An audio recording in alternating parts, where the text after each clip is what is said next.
Welcome back to Trading 360. I'm Nicole Petalides, live at the New York Stock Exchange. Markets are in the red today. We had a good couple of months, but it's time for the big three. 3 stocks, 3 charts, 3 trades. Ben Lichtenstein will take us through the charts. Here to take us through the trades, Alan Nuckman, Chief Market Strategist, BullseyeOption.com, live there at the CBOE today. Nice to see you both on this Thursday. So, Alan, the first one you're going to tell us about is Verizon, which is trading around 38.72 today. Your thoughts on Verizon? Verizon is a stock that's got a very low PE of 8. So my theme today is more in the tech sector, but I want to spend, even though I'm not allowed to, the next 15 minutes just talking about what's happening in the macro market. So I'm a price guy, and this price action portends nothing but positives right now. So we're looking to see how these stocks come back. And we get above 4150 in the S&P. That's the midpoint of the drop from the top. We could see a full V recovery. All right, let me get into Verizon. So Verizon 30% off its top. It's have a bullish divergence bottom. It's traded between 35 and 40 for 2 months. A breakout of that range targets 45. And that's also midpoint of the action from 2022. So there's a gap up above at 47. I'm looking to buy the April option, the 35 call, trading for about 5. It's $4 in the money, and it's got 5 months of time. Okay. And your direction is bullish. I mean, this was always our parents' favorites as it was a dividend payer too. You're watching those levels on the S&P 500, as you said, for possible breakouts. Ben, your thoughts on Verizon? And good morning, Nicole. Alan, being a price guy, that's a good thing. Price is king, right? We always talk about. So That's why I dive right into it. First and foremost, the hourly candles. And here you can see a bit of a bid, but nothing really well-defined in terms of trend, in terms of areas of consolidation separated by that vertical phase. But you can see a move from the lows back last month in November, 36.80 up to 39.36. Possibly a bit of a double top forming up here as we're rolling over some today after testing last week's high with that broader market weakness. Verizon's down. You can see we're lower on the day by about 1%. But take a look here at a little bit of a bigger picture chart here. Actually, if we could just arrow this to the right here and get a look at the 4-hour time frame, because the move up this month somewhat counter trend to the move lower that we've seen since April. That was around 55.50, and basically since this spring we've sold off from 55 all the way down to, again, we're talking 234. So here you can see that move lower, bottoming out around 34, coming off that high up around 55. Now, one more arrow to the right here will bring up the daily candles, and you can see when we do this, a very well-defined trend environment to the downside, right? You can see basically April high we just looked at failed to take out the highs from earlier this year up around 55.56. We can see how earnings failed to excite.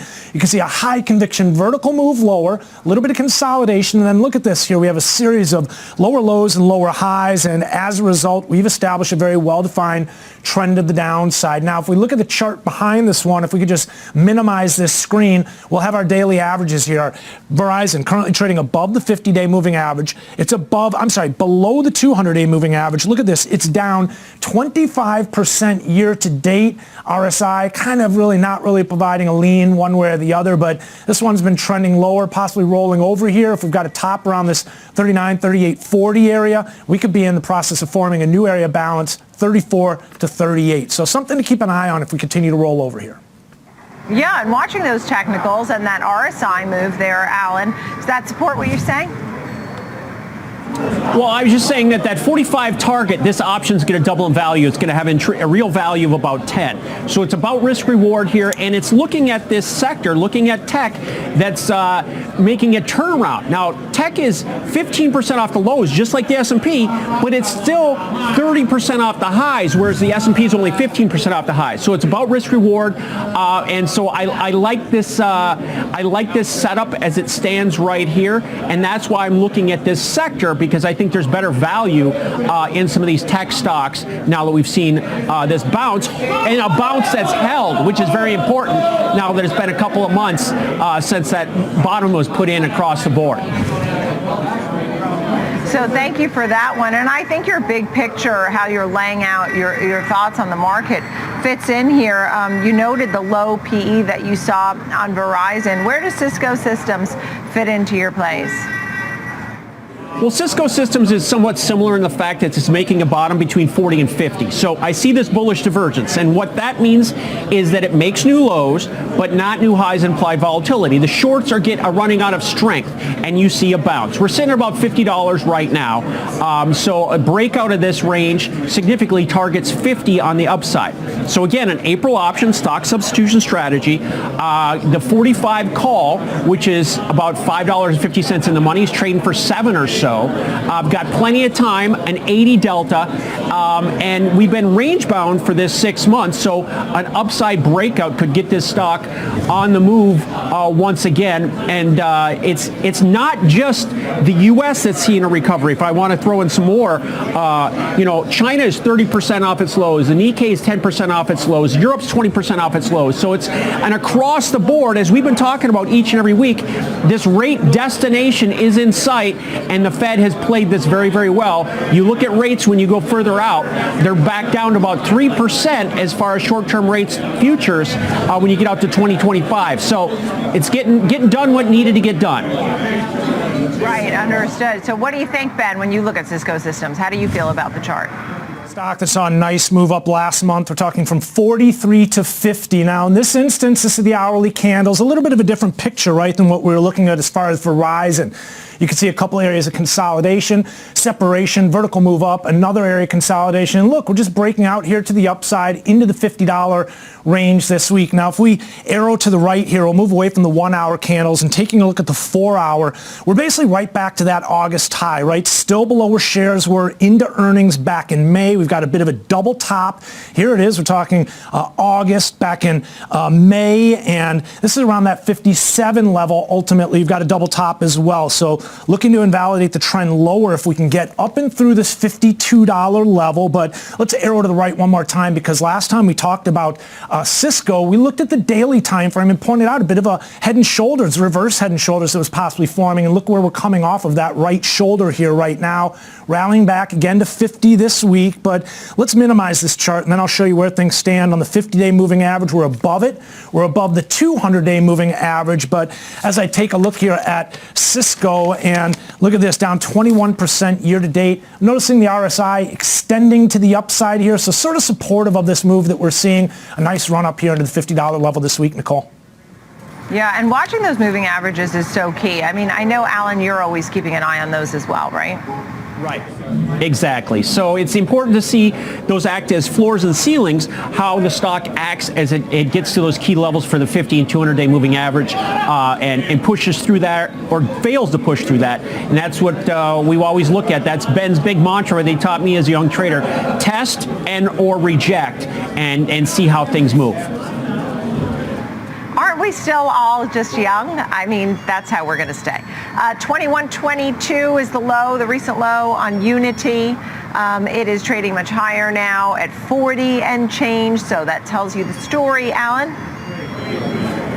All right, I know Ben's not going to like this chart, but this has been trading sideways, consolidating, coiling is the word we sometimes use in this business. It is 75% off its highs, but it also 90% off the lows in just less than a month. So this is a stock that has been stuck, like I said, trading between 20 and 60 for 6 full months. So 40 is an important midpoint, and that's where we stand right now in Unity. Now, being more aggressive, obviously, this is a stock that has dropped dramatically from its highs. You have to buy, I'm balancing here, buying less time. Instead of the April option like the previous two, I'm buying the February option. It's got it, and therefore to balance it, I'm going deeper in the money. I'm looking at the February 30 call, trading for about $12.50. It's $10 in the money. So it's like being long the stock from 30. Now the upside breakout target is 60. Now that greater risk also has greater reward. If we get to the 60, which is just a range top, that option gains 150%. I don't know. know, this young trader here, Alan is telling you, Ben, that he's feeling bullish and he's going for some of the risk that's involved. Ben, your thoughts on the technicals? Well, he's right. I don't like this chart at all. This one's been coming under pressure for a while. Show's over. Down 72% year to date as I look at this. But let's begin first and foremost with the 30-minute time frame, because like the broader market, we've seen a pretty nice rally in shares of U. We're talking from 18 just a few weeks ago all the way up to, well, just shy of 41 to begin the month of December. You can see how well today we're currently trading up on the day by about 2% as we speak. But let's arrow to the right, because this move up we're looking at here, guys, very much, as you can see, counter trend to the move that we've been seeing. Now, we are currently forming a bit of a range here. We're talking below the $60 level, up above 20, but you can see as of this point, the move off of the highs that we saw back in November of last year. Nicole, Alan, as I look at this, we're above the 50-day moving average in U. We're below the 200, but as I mentioned, down 72% year to date. No rejection of these lower lows yet. Just working our way towards the upper extreme of a range that we've been in basically since the beginning of May. Okay. Final quick thought here, Alan, as we wrap this up. All right, well, it is the same thing. It's the bullish divergences. There's a lot of built-up shorts that are going to be forced to take profit if this stock can get a little bit of a upside move. So it's about risk-reward. I know Ben didn't like some of my charts in the past. MU had a great bounce, and that's what we look for. A modest bounce in this stock produces big, big gains in the option, and that's the way I like to set myself up with some time to be right, and that's what we're looking for here. Well, we love having you on, and I can't really say enough about how great it is to see the CBOE in the background and the hustle and the bustle, and we're back. I love it. Alan Nuckman, Chief Market Strategist, BullseyeOption.com, and Ben Lichtenstein in Chicago. Thank you both very, very much. Coming up next.